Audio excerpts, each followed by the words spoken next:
back with Dr. Lancer in his Rodeo Drive office. And I just want to talk a little bit. I was reading his book and I'm obsessed and love his book. And Definitely Get Younger by Dr. Harold Lancer.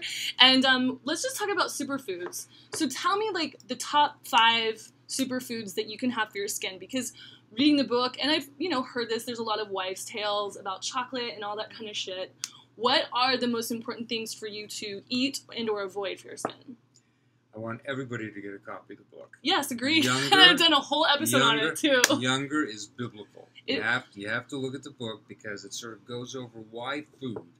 The only reason I included diet in the book is because foods tremendously influence the skin. Absolutely. And, a lot of my colleagues poo-poo that and they say that the food has nothing to do with acne, has nothing to do with aging, has nothing to do with this, that, and the other thing. And that's totally not true. It only makes sense if food influences your heart. It influences well, it's also chemistry, right? Yeah. There's a chemistry to it. So let me first tell you, the key to good skin is what you don't eat. Okay. Let me tell me what you don't eat. And then I'll tell you, in this cup, there's green tea. Yes. Green tea is something you do eat or drink. Yes. Okay, so green tea, and this is decaffeinated green tea. Okay. So, the good things, like decaffeinated green tea is terrific for you. I have about, 5, 6, 8 cups a day throughout the day, and I'm always sipping on it. So decaffeinated green tea, primo drink. And when it's decaffeinated, you're also getting your hydration. You're getting your hydration, you're not dehydrated from the caffeine. And caffeine-containing products cause your pores to be bigger, cause your skin to be oilier, they cause more of a blemish issue. It's just caffeine causes your blood vessels to dilate, so it's more than you need. So it's decaffeinated green tea. Yes. And green tea is a smidgen better for you than black tea or red tea or white tea. Right. So green tea, decaf, big time beverage. Okay. A little bit of like the acai berry juices. Yes. Those are good juices to have as long as you don't have a lot of it because it's sweet. It's sugar. Right? I think in the food category, everybody knows that dark veggies are good for you. Dark green veggies. Like leafy, like spinach and kale? Yeah, I'll tell you, my favorite is organic arugula. Yes, I love arugula. I like organic arugula. I like organic baby kale. Okay. And what I do every day is I chop up a handful of it, like a sinkful of it. Yeah. And I have that for breakfast.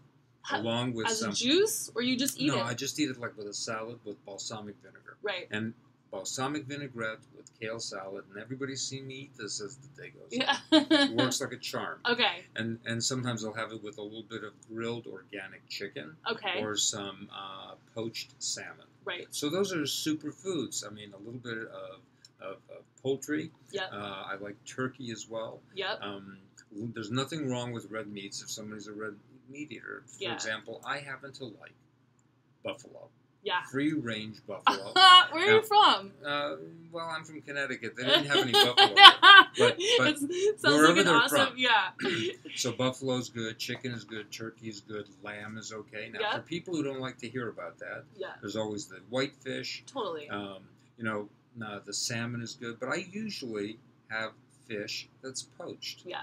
And when it's poached, it's nice and soft and has a nice flavor to it. And it still has all its nutrients in it. Yeah, it does. So I think the fish, the chicken, the poultry type things, certain red meats, they're important. Now, for the vegetarian type, vegan types, where there are no eggs or dairy products, I mean, I think eggs are good for you. Yeah. Dairy, I don't think is good for you. Right. I think dairy products slow digestion. Yes. Many people are dairy product intolerant. Absolutely. And in general, salt is not a great thing. So the main things to avoid are salt, dairy products, and I think the sugars are probably the #1 offenders. And carbohydrate equals starch equals sugar. And most people don't know that. They say, well, it's sugar means dessert, and that's not true. Yeah. Well, and so many refined foods, because many Americans have a very high refined food intake. Right. Huge. And there's almost every refined food has a sugar in it. Right. And refined foods are a class of no gain, no benefit products. Right. And at risk of being assassinated by somebody who's into the junkyard food market. Yeah. I mean, it's a mainstay of the Western diet. Yeah. It's sad.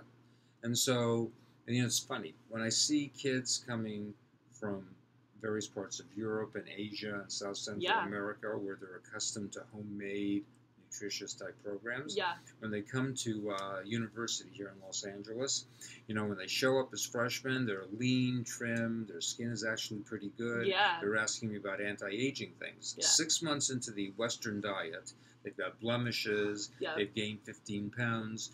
You have to watch junk food. There's a reason why it's called junk food. Absolutely. It's not just the fat in it or the bad fats, but it's the carbohydrate. And the sugar, which is sugars. Okay, cool. So avoid sugar and stick to nice leafy greens, chicken, poultry, and fish. Right. And you're good to go. And some red meat is okay. And some red meat, it's all fine, as long as it's food that you know where it came from.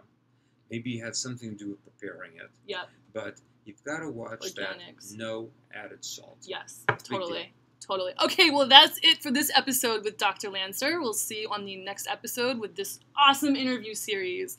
Check you later. Always having a good time here. I'll see you guys later.